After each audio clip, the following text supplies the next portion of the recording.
안녕하세요. 어느덧 겨울방학이 끝나가고 있어요. 이제 이렇게 새학년이 되면 학원을 한번 바꿔야 되나 이런 생각들도 좀 하실 거예요. 학원을 결정한다는 게 만만치 않은 일입니다. 서치하고 직접 가서 상담하고 아이 또 레벨 테스트 받고 이렇게 심사숙고해서 골랐는데 아이가 막상 다니면서 재미없어 가기 싫어. 오늘은 이제 새학년에 학원에 보내시면서 이 네 가지를 잘 챙겨서 보내시면 후회 없는 선택 하시도록 중요한 학원 선택의 기준 알려드릴게요. 첫 번째로 초등학원에서 걸러야 되는 학원은 성과 과열에 점수 중심의 시스템을 가지고 있는 학원입니다. 물론 어느 정도의 목표치를 두고 또 우열반을 나눠서 수업하는 것은 학원의 효율성을 높이기도 하는데요. 점수와 성적만을 강조하다 보면 과열된 경쟁 분위기가 조성됩니다. 아이들은 결과로만 점수로만 평가를 받으면서 나의 노력이나 나 자체로는 인정받지 못한다는 그런 정서적인 피곤함을 느낄 수도 있고요. 성적이 좋을 때만 칭찬받고 인정받고 그렇지 않을 때는 덜 사랑받고 무시당한다고 느끼기까지 할 수 있습니다. 물론 이런 학원을 보내시면서도 부모님이 점수에 대해서 좀 관대하시거나 신경을 쓰지 않는다면 예외일지도 몰라요. 제가 사립초를 근무하던 당시에는 초등학생이지만 1학년 때부터 상중하 반이 있었어요.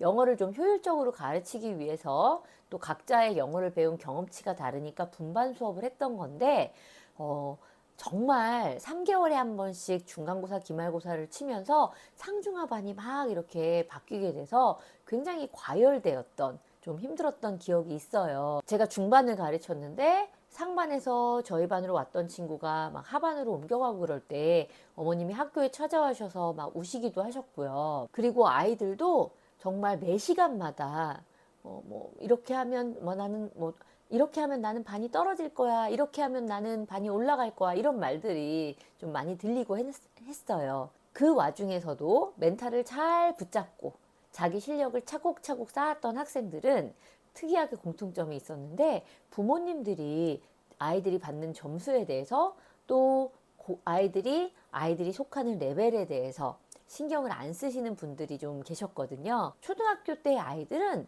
90% 이상은 부모님이 괜찮으면 우리 엄마가 괜찮으면 아이도 괜찮습니다. 간혹 스스로가 굉장히 경쟁심도 많고 좀 동기부여도 잘 되는 친구들도 있지만 대개의 학생들은 공부하는 이유가 엄마에게 혼날까봐 혹은 엄마를 기쁘게 하기 위해서 거의 이 둘 중에 하나일 거예요. 물론 학원은 실력 향상을 위해서 다니긴 합니다. 하지만 너무 점수로 과열된 학원 또 그것으로 아이들을 줄을 세우는 학원은 일단 첫 번째로 그런 학원이라면 그 학원은 경계를 하시고 커리큘럼이 너무 좋아서 내가 보내고 싶다 라고 하시더라도 내가 그러면 점수에 대해서 조금 초연할 수 있는가 그것도 스스로 한번 생각해 보시면 좋을 것 같습니다. 두 번째로는 우리 아이 수준에 맞는가 아닌가입니다. 이것도 제가 사립초에 다니면서 제가 만든 법칙이에요. 3분의 1 법칙이라고 제가 이렇게 그룹 수업을 한 반에 한 10명, 12명 정도를 놓고 그룹 수업을 했었어요.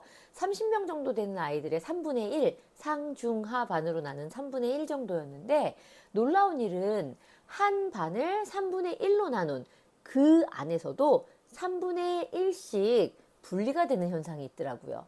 무슨 말이냐면 제가 수업을 하고 있을 때 한 10명 남짓한 친구 중에서 3분의 1은 제가 수업을 설명하는 수준이 딱 맞아요. 그리고 3분의 1은 이게 너무 어려워요. 그래서 누군가 옆에서 도와주거나 따로 좀 숙제를 해서 보충을 채워야지만 따라올 수 있는 그런 친구들이 또 3분의 1이 있었고요.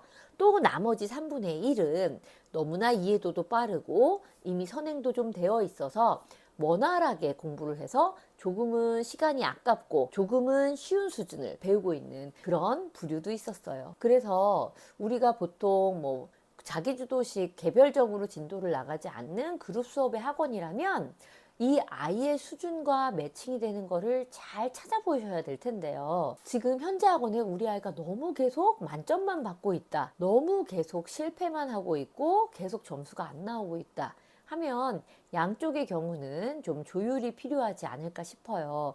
그리고 새로 학원을 다니실 때도 그냥 학원에서 배정해주는 반에 그냥 가지 마시고 조금 더 꼼꼼히 우리 아이가 이 반에 들어가서 어느 정도의 수준의 학업을 감당해야 되는지 조사해 보시는, 충분히 이야기 나눠 보시는 것도 좋을 것 같아요. 그러기 위해서는 우리 아이의 현재 레벨을 좀 잘 알고 계셔야 되겠죠. 학원을 가기 전에는 또 레벨 테스트들도 많이 하는데요. 학습에서 가장 중요한 건 현재 수준보다 약간 높은 수준의 단계, 우리 아이가 혼자 소화하면서 한 절반 문제 정도는 잘 맞고 한 20% 정도는 도전해서 맞고 나머지 좀 아예 어려운 문제들도 좀 있고 요런 정도의 레벨이 좋을 것 같아요. 잘 하고 싶은데 못 따라갈 경우에는 아이가 좌절을 하게 되고, 잘 아는 내용의 반복도 아이가 도전하지 않고 무기력하게 만들게 됩니다. 조금씩 성취감을 누릴 수 있는 환경의 1단계는 아이의 수준에 잘 맞는, 너무 어렵지도 쉽지 않는 또 아는 그런 수업이 될 텐데요. 이렇게 딱 맞는 적정 학습을 꼼꼼하게 하다 보면 자기 주도도 잘 이루어지는 것 같습니다. 두 번째로는 지금 현재 공부하고 있는 수준을 조금 더 눈을 돌려서요, 크게 한번 로드맵을 생각해 보는 시간인데요. 우리 학생의 학업의 로드맵이 잘 짜여져 있느냐가 그 다음에 중요한 학원의 요건일 거예요. 어떤 학원에서 정한 목표나 학습의 목표나 방향성이 있는데 그게 지금 커리큘럼과 잘 맞지 않는다면 그 학원은 좀 학생들의 실력 향상을 위해서는 어렵지 않나 싶습니다. 일단 이 균형을 잘 맞추기 위해서는 우리가 나침반을 보고 길을 가듯이, 우리가 운전 전에 내비게이션을 맞추듯이 학습의 목표, 학습 목표가 되게 중요합니다. 오늘은 계속 제가 사립초 강사로 일했을 때 일을 계속 말씀을 드리게 되는데요. 저희가 뭐 영어 선생님이 한국 선생님만 12명, 뭐 또 원어민 선생님 3분까지 해서 15명의 영어 선생님이 계시고 그랬어요. 아무래도 영어 강사들이 초등 교육에 대해서 전문가들이 또 아니다 보니 우리가 해야 되는 그런 교육적인 방향을 많이 알려주셨었어요. 어느 날 교감 선생님이 이 10여 명의 영어 방 선생님들을 쭉 한번 돌아보시더니 정말 그 중에서 수업을 잘 하는 사람 몇 명을 탁탁탁 이렇게 말씀을 하시고 했어요. 근데 정말 뭐 1분, 2분도 안 보시고 막 그랬거든요. 그런데 교감 선생님의 기준은 뭐였냐면 그 칠판에 학습 목표, 오늘 아이들이 배워야 될 것이 정확하게 적혀 있느냐, 그 부분이었어요. 사실 초등학교 선생님들이 그거 많이 해주시잖아요. 그 정도로 공부를 할 때는 학습 목표가 너무 중요한데요. 그래서 그 이후로 저도 수업을 할 때 항상 오른쪽 칠판 옆에 이렇게 학습 목표를 적어 놓곤 했어요. 그리고 지금도 아이들이 좀 어려워하거나 방향성을 잃고 있을 때 칠판에 오늘 배워야 되는 것, 수동태, 오늘 배워야 되는 거, 가정법 이렇게 좀 적어 놓고 하는 경우들도 있거든요. 일단 학습 목표가 없으면 아이들의 공부의 방향성을 잃게 되는 거예요. 아이 입장에서는 공부는 계속 하는데 도대체 이걸 배워서 어디로 써야 되는 건지도 모르겠고, 또 일부 학원에서는 이렇게 진도의 압박 때문에 계속 막 목표에 대해서 설명해주고 개념에 대해서 꼼꼼하게 이야기하기보단 막 진도에 빠르게 이렇게 아이들이 몰리다 보면 점점 수업에 오히려 집중이 안 되기도 하거든요. 그래서 학원을 알아보실 때는 첫 번째, 아까 말씀드린 지금 우리 아이가 다니게 되면 바로 내일부터 배우게 될 현재 수준의 학습, 그게 우리 아이에게 잘 맞는지 그런 것들을 확인하실 필요가 있고요. 두 번째로는 우리 아이가 이 학원을 6개월 다니고 1년 다니고 그렇게 다녔을 때 어느 정도의 학습 목표에 도달하게 되는지, 저는 이 부분이 너무 중요하다고 생각해요. 지금 이렇게 어머니 진행하면서 방학 때는 좀 부족한 부분, 지금 우리 아이가 파닉스 음과 조합하는 게 조금 부족해요. 그래서 리딩을 하긴 하지만 방학 때는 이런 부분 조금 보충하겠습니다. 아니면 지금 잘 성장이 된다면 올해 말쯤에는 뭐 이런 뭐 경시대회, 수학 경시대회나 영어 자격 인증 시험에 한번 도전해 보도록 하겠습니다. 지금 오늘 테스트로 중1 과정이 지금 잘 안 되어 있거든요, 어머니. 그런데 이 중1 과정은 초등학교 6학년과 5학년에 우리 5학년의 약분, 통분, 또 소인수분해 배우는 이 부분부터 같이 연계돼서 올라오는 거예요. 그래서 어머니 저희가 앞으로 남은 기간 동안 저희가 앞으로 한 2주나 이렇게 정도 이 친구가 어느 정도 학습부터 시작하면 좋을지, 그리고 얼마나 걸려서 지금 중1까지 회복을 할지 저희가 한번 가늠해 볼게요. 이런 식으로 뭔가 학습에 뭔가 학원이 정말 부모님이 원하는 진도, 레벨 이거를 맞춰주는 거에 급급하지 않고 좀 큰 그림과 로드맵을 보면서 학생의 성장을 도울 수 있는 학원인가, 그걸 보시는 것도 중요할 것 같아요. 그래서 질문하시기를 그러면 1년 뒤에 우리 아이는 무엇을 하고 있을까요? 다음 레벨에서 우리 아이가 어느 정도 성취를 할까요? 이런 질문들도 한번 학원에서 한번 해보시면 좋을 것 같아요. 오늘 마지막 네 번째예요. 이 네 번째는 부모님들한테 꼭 드리고 싶은 말씀이에요.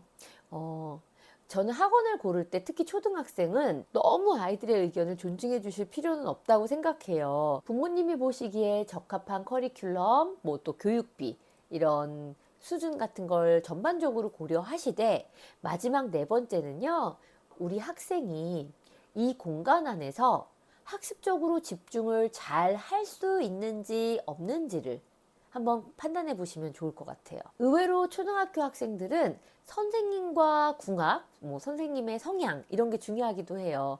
저는 파워 2예요. 아주 외향적이고 아이들에게 목소리도 크고 막 이렇게 활달하게 이야기하는 편이고, 또 학생들 중에서는 그런 것들을 싫어하거나 그런 것들이 너무 과하면 좀 이렇게 부끄러워한달지 이런 학생들도 있을 거거든요. 좀 너무 엄하거나 무서운 선생님은 싫어하는 아이랄지, 틀린 부분들을 고치는 걸 좋아하는 아이도 있고요. 틀린 부분들에 대해서 지적하는 걸 싫어하는 아이도 있고, 어떤 아이는 1대1로 선생님이랑 그냥 이렇게 조용히 공부하는 게 좋고, 어떤 아이는 선생님이 앞에서 이렇게 칠판으로 강의를 하면서 막 이렇게 끌고 가시는 거를 더 잘 맞아 하는 학생들도 있을 거예요. 또 부모님들이 학년이 올라가면 간과하시는 부분인데, 보통 학교 인근의 학원들을 다닐 때는 그 학생들이 거의 학교에서도 친구인 경우들이 많거든요. 그래서 혹은 친구 관계에서 갈등이 있거나 좀 불편하거나 어려운 친구가 다니는 학원은 아닌지, 학생들을 보면 물리적인 환경도 있지만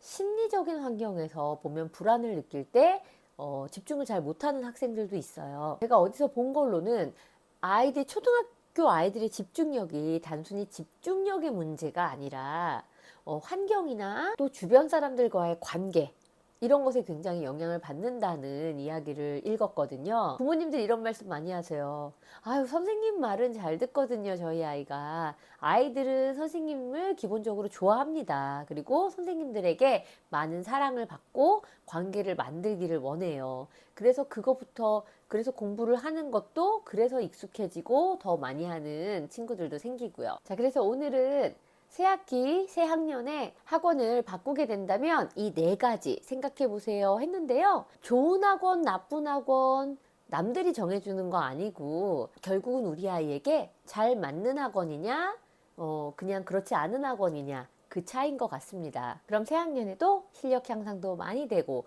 키도 쑥쑥, 몸도 쑥쑥, 실력도 쑥쑥 자라는 3월이 되시길 바랍니다. 감사합니다.